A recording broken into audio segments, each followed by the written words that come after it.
Hallelujah. कहता हे परमेश्वर मेरे अंदर शुद्ध मन उत्पन्न कर और मेरे भीतर स्थिर आत्मा नए सिरे से उत्पन्न कर। जब आप प्रार्थना करेंगे तो प्रभु का वचन कहता है परमेश्वर आपके अंदर से बुराइयां खत्म कर देगा, आपके अंदर से जो समस्याएं हैं उसको खत्म कर देगा। क्योंकि यहाँ पे हम देखते हैं दाऊद राजा भजन संहिता में कह रहा है, हे मेरे परमेश्वर मेरे अंदर शुद्ध मन उत्पन्न कर। इसका मतलब उसका मन थोड़ा सा पाप में है, उसके मन में कुछ गलत बातें हैं, कुछ गलत विचार आ रहे हैं, और वो क्या कर रहा है? प्रार्थना। कि उसको मालूम है यदि मैं आज प्रार्थना करूंगा तो परमेश्वर मेरे मन को शुद्ध कर देगा। हालेलुया। तो यहाँ पे क्या कह रहा दाऊद राजा? हे परमेश्वर मेरे अंदर शुद्ध मन उत्पन्न कर और मेरे भीतर स्थिर आत्मा नए सिरे से उत्पन्न कर। इसका मतलब है उसके मन में बहुत सारे पाप हैं, इसलिए वो कह रहा है, गिड़गिड़ा कर परमेश्वर के आगे रो रो कर प्रार्थना कर रहा है, प्रभु शुद्ध मन। यदि आपके जीवन में भी कुछ बुराइयां हैं, कुछ पाप हैं, तो आज आप अपनी प्रार्थना के द्वारा आप अपने जीवन में एक प्रभाव देखेंगे, एक सामर्थ्य को देखेंगे। जब आप प्रार्थना करेंगे तो परमेश्वर का आत्मा आपके जीवन में कार्य करेगा और आपके अंदर परमेश्वर शुद्ध मन को उत्पन्न कर देगा। और यहाँ पे लिखा है मेरे भीतर स्थिर आत्मा नए सिरे से उत्पन्न कर। मतलब आप स्थिर नहीं है, एक जगह टिक नहीं रहे।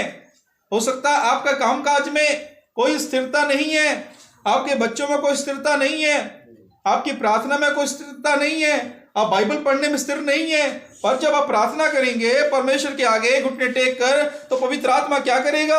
आपको स्थिर कर देगा, आपको एक जगह टिका देगा।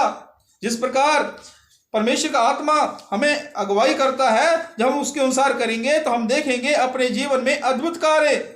इसलिए क्या कहता है दाऊद राजा? मेरे भीतर स्थिर आत्मा नए सिरे से उत्पन्न कर। हालेलुया।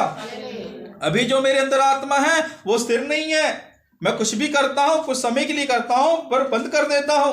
प्रार्थना शुरू करता हूं, कुछ समय के लिए करता हूं, बंद कर देता हूं। बाइबल पढ़ता हूं, कुछ समय तक करता हूं, बंद कर देता हूं। कोई बिजनेस करता हूं, कुछ समय तक ठीक है, फिर उसमें बेचैनी आती, मैं छोड़ देता हूं। हाँ, बच्चे को समझाता हूं, कुछ समय तक समझते हैं, फिर वैसे ही वैसे। इसका मतलब है आपको अपनी प्रार्थना को परमेश्वर के आगे रखना पड़ेगा। आपको प्रार्थना करनी पड़ेगी, प्रभु मेरे परिवार में स्थिर कर, मेरे परिवार को स्थिर कर, स्थिर आत्मा उत्पन्न कर मेरे परिवार के अंदर। ये कौन सी आत्मा है मेरे परिवार के बीच में कार्य करती है? हाँ, मेरे परिवार में, मेरे बच्चों में कौन सी आत्मा है? हम उस आत्मा का विरोध करें। यहाँ पे दाऊद कह रहा है, क्योंकि दाऊद को पता लग गया है उसके भीतर स्थिर आत्मा नहीं है। वो इसलिए डामाडोल है, इसलिए बार बार गिर रहा है, इसलिए बार बार परेशान हो रहा है, बार बार निराश हो जा रहा है। यदि आपके जीवन में भी ऐसा है, थोड़ा सा अपने आप को जांचें, थोड़ा सा अपने आप को परख लें और प्रार्थना करें।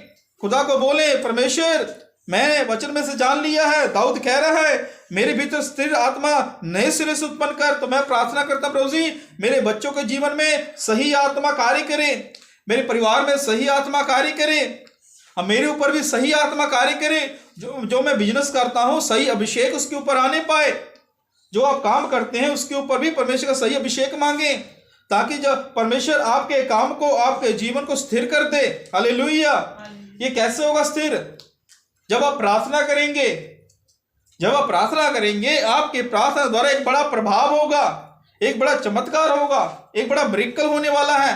वो क्या होगा? जब आप प्रार्थना करेंगे स्थिर आत्मा आ जाएगा, कंट्रोल हो जाएगा, सब कुछ नियंत्रण हो जाएगा, डामाडोल नहीं, उथल पुथल नहीं, सब के सब क्या हो जाएंगे? कंट्रोल में आ जाएंगे। हालेलुया। पर क्या करना पड़ेगा? स्थिर आत्मा आपको मांगना पड़ेगा अपने परिवार के लिए, अपने जीवन के लिए स्थिर आत्मा मांगना पड़ेगा। जो आप सेवकाई करते हो सेवकाई के लिए स्थिर आत्मा मांगना पड़ेगा। जब आप ऐसा करेंगे तो आप देखेंगे अपने जीवन में अद्भुत कार्य को। हालेलुया। इसलिए आप जरा सोचें, अपने परिवार के ऊपर थोड़ा ध्यान दें। ये कौन सी आत्मा आपके जीवन में कार्य कर रही है? और कौन सी आत्मा आपके बच्चों के जीवन में, कौन सी आत्मा आपके परिवार में है, कौन सी आत्मा आपके बिजनेस में है? आप इसके विरोध में खड़े हो जाएं। जैसे दाऊद कहता है स्थिर आत्मा, और परमेश्वर के अनॉइंटिंग को, परमेश्वर के अभिषेक को मांगें, तो क्या होगा? यूसुफ की ओर ध्यान दें। यूसुफ क्या करता है? वो बेगाने देश में है, कोई भी परमेश्वर को जानने वाला नहीं, वहां पे कोई भी परमेश्वर से प्रेम करने वाला नहीं है।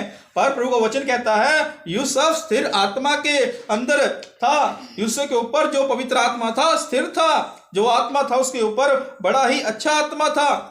चाहे वो जेल में था, चाहे वो किसी घर में काम करता था, प्रभु का वचन कहता है एक स्थिर आत्मा होने के कारण क्या हुआ, जहां जहां वो गया उसके द्वारा बहुत सारे लोगों ने आशीष को प्राप्त कर लिया। क्या कारण है उसके पीछे? क्योंकि स्थिर आत्मा है उसके अंदर, सही आत्मा है, सही अभिषेक है। जब सही अभिषेक, सही आत्मा में आप चलेंगे तो अब जहां जहां जाएंगे तो वहां पे क्या होगा, सब अच्छा होता जाएगा, सब बढ़िया होता जाएगा। तो क्या हुआ, यूसुफ जब जेल में था वहां के लोगों का भला होना शुरू हो गया। जिस देश में था उस देश का भला हो गया, जिस राजे के पास है उस राजे का भला हो गया। क्यों? क्या कारण है? एक ही कारण है, सही आत्मा, स्थिर आत्मा जब उसके ऊपर था तो परमेश्वर ने अद्भुत कार्य किया। उसी प्रकार आप ध्यान दे लीजिए अपने ऊपर, जब सही आत्मा आप चलेंगे तो आप अपने जीवन में एक बदलाव को देखेंगे, वो बदलाव आपके जीवन में करेगा। इसलिए अपने आप को थोड़ा जांच लें, थोड़ा सा परख लें, देखें कौन सा स्पिरिट आपके जीवन में कार्य कर रहा है। उस दुष्ट आत्मा को डांटना शुरू कर दें तो आप देखेंगे आने वाले समय में परमेश्वर स्थिर आत्मा से भरकर आपको, आपके परिवार को आशीष कर देगा और ब्लेस कर देगा। Hallelujah, hallelujah.